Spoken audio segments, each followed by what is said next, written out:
today in partnership with the Dubuque Air Arts Collective. Today we have Ryan. Thank you for being with us. First of all, do you want to tell us a little bit about yourself and the art career that you're pursuing?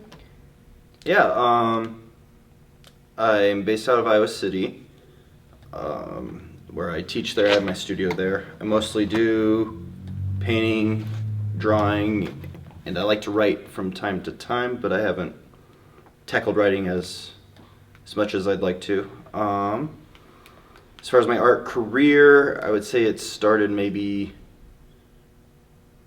3-4 years ago, where I've done a residency in Rome, and I've traveled to London and had a show there, and I've shown in Iowa a lot and regionally a little bit, but whatever I can get my hands on, that's what the art career is like, is opportunities. Sure. So I remember you've had, this is your second exhibit here at the Dubuque Air Arts Collective.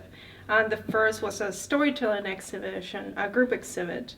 And the first time that I really noticed you were looking at the band and you were sketching, and you were there for a long time. And so I was wondering, is sketching from life something that you tend to do, like at social events? Is that part of your routine as an artist? I guess now more so a little bit, ever since Rome, and it was all in plein air on site, looking at things. But before that, I've always lived inside my head. So I'm that person on the street when I'm walking by and you say hi to me, and I rudely ignore you because I'm thinking about a million different things. But I think drawing from life is very, very important, and it helps your imaginative drawings. But as far as on a given day, if I'm in my studio, I mostly do imaginative or narrative, or I'm not necessarily like a still life or a portrait painter. So this story, the book, Namu, is human? I guess phonetically it should be Nama, Nama. but I say Namu because it's human backwards. So Right. human, I don't know. You can say however you want. So how does the storytelling come to you? How did you start figuring out how these characters and the castles all come together? Was the narration of the book, or? That's a good question. The characters are based off my friends, so just like in the video games these days are really in tune with this. But in junior high onward, I grew up in Pella, Iowa. So for those of you who know Pella, Iowa, it's a small town with not much to do at night. So my friends and I really got into this game, Dungeons and Dragons, and so that is all about storytelling and mostly creating maps, and you create characters, and you build these imaginative heroes, I guess. And so that is a language I speak very well, and that's something I am passionate about. It's a hobby. So is this book, I just play D&D with myself. I make characters and I put them in a scenario, and then I go, I don't know how they're going to get out of this one, and then I hit the sketchbook again and I figure it out. And I've been told, write the story you want to read, so I always have to get out of artist brain and go to viewer brain and make sure I'm enjoying at least what I'm. Yeah, you just answered one of my questions. I was wondering, what comes first, like you would think that you'd first write the story and then illustrate it, from a graphic designer perspective, but yeah, it seems that it's completely different for you, which is so interesting. Yeah, I guess the art school part and working with Chung-hee and my friend Sarika really got me to think about the context of my work and what does it mean, and things where when I first started art I was just into the graffiti stuff and just let me be free and be wild, and they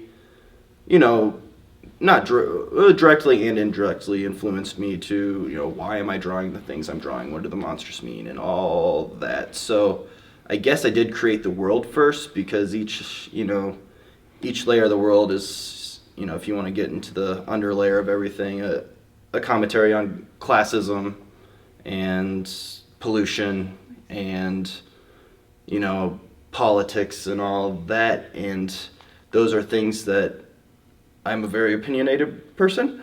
But I've learned my personality or how I work isn't necessarily me writing a blog and doing the research and explaining it. Not that I think that's bad. I actually appreciate everyone who does that.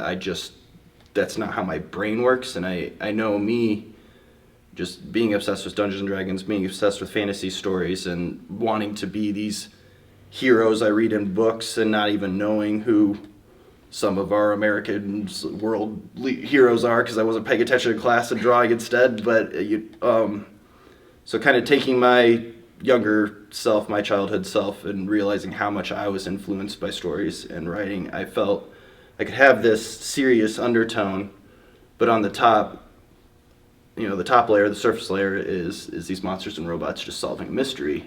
But for the more philosophers, artists, or people who like to get into the guts of things, there's a message I'm trying to say instead of standing on my soapbox. So if that makes sense. So this is the first of 2 or 3 books. How many books are you planning to? 5. 5 books? Wow, Yeah. That's awesome. I think it's awesome. That's just so going back to it. I set it up like a Dungeons and Dragons mission. Sure. So, long story short, what I felt was a good campaign arc or a good ebb and flow of a story lent itself to 25 chapters. As I'm drawing, I realized 5 chapters took up 100. I think it was 197 total illustrations. Wow. It gets more writing heavy towards the end. I don't know if the aesthetic side of me wants them all the same size in the same book, so it looks like a good volume. But as far as down the road, if I feel like writing more with less illustrations, that might happen. I don't know. I don't want to get stuck, and that's in an ironic way where I feel right now a little stuck because, not that I'm ashamed of it by any means, but I don't want to be like, oh, that's Ryan Bentzinger, that's the monster robot guy, and that's fine, and you can pin that on me, but I feel any artist in any medium needs to do something besides one thing and get comfortable with it. So I do want to do some big paintings and maybe some ceramic work and some sculpture or what have you, but at the same time I've been doing some canvas work the last month and a half, and the story keeps coming back to lingering. you. So I think this summer I'm going to try to bang out book 2. So. And you've mentioned your mentor a lot. What is her name again? Chung-Hee Chu, Chu. Grandma Chu. She is lovely. I don't know if I'm supposed to say her age, but she is a professor emerita at the University of Iowa, and she, I believe, don't quote me on this entirely, but I think she's the only artist in Iowa who has worked in the Louvre. So when I first started working for her, she said, "Can you help me edit my CV?" I said, "Sure." And, like a 10-page CV is pretty impressive. Hers is 45 pages long. Wow. So very prominent in the art world. But what I took away from Chung-Hee, or what I respect so much about her, is she says her students are her greatest art pieces. So she's been teaching, she just retired, but she taught for over 50 years. And seeing how much energy she put in her students as well as her own work was very inspiring, and I really picked that up from her. And I used to be that artist that didn't show anyone anything because you're self-conscious and you don't know what's good and there's no point, it's for me anyway, and blah, blah, blah, blah, blah. And I took the art ed course at the time. Was you had to take an intro class in like all the mediums, so I chose metals for one of them. And there's this crazy Korean lady teaching my class. I'm like, okay, whatever, I think a sophomore at the time. And I learned who she is, And I don't know why I did it, but for some reason I was like, well, if I'm going to show anyone my work, I'm going to show super hotshot famous artists over there my work. And I showed her this crazy little painting I have. I still have it, but I still keep it hidden away because it's not very good. But I used to fill in every area with everything I could because I had so much going on in my head. I wanted to show as much as I could, and I don't know if I have a good... Anyway, if this was the piece, she said, oh, I like this little part right here, and I think you should make it one big piece.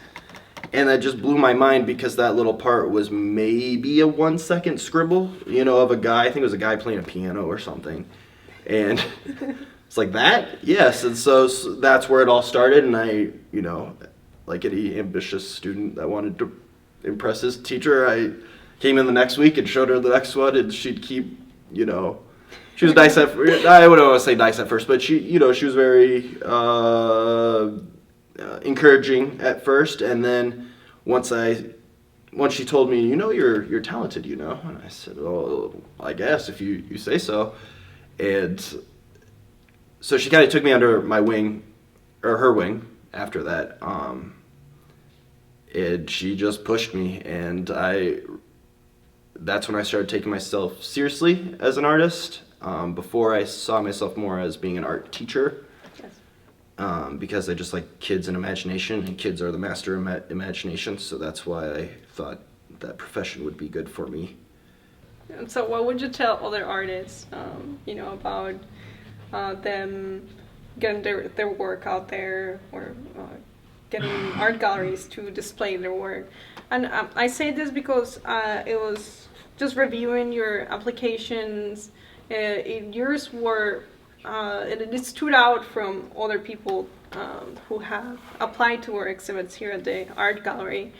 So what do you think it's important for artists to do as they apply for galleries? Yeah, it's a good question. Listen, but don't listen to everybody.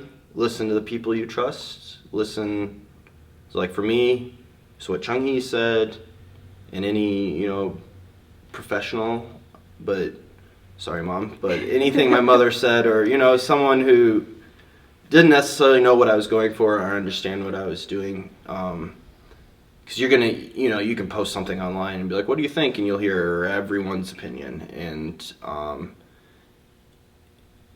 I would avoid that and just stick true to yourself. I mean, as corny as it sounds, you have what no one else has, yourself, or whatever, but it is really true. And I don't know, I forget the woman who said it, and I'm sorry for the person who did say it, but she said the art you do while you procrastinate is art you should do for the rest of your life. So it's kind of whatever you're doing while you're talking on the phone and doodling, like that is kind of you, and I feel like bring that in some aspect. It doesn't have to literally be that, but in your work. So that would be the first piece of advice. But also, I think a lot of mistakes with young artists these days, at least with helping Chung-hee at the university and kind of seeing the incoming freshmen, was they thought they knew everything already. You can't teach me, I just need a degree. I'm already an artist, I know, and you don't know anything. At the same time, you have to learn the discipline. You got to learn how to draw. You got to sit down and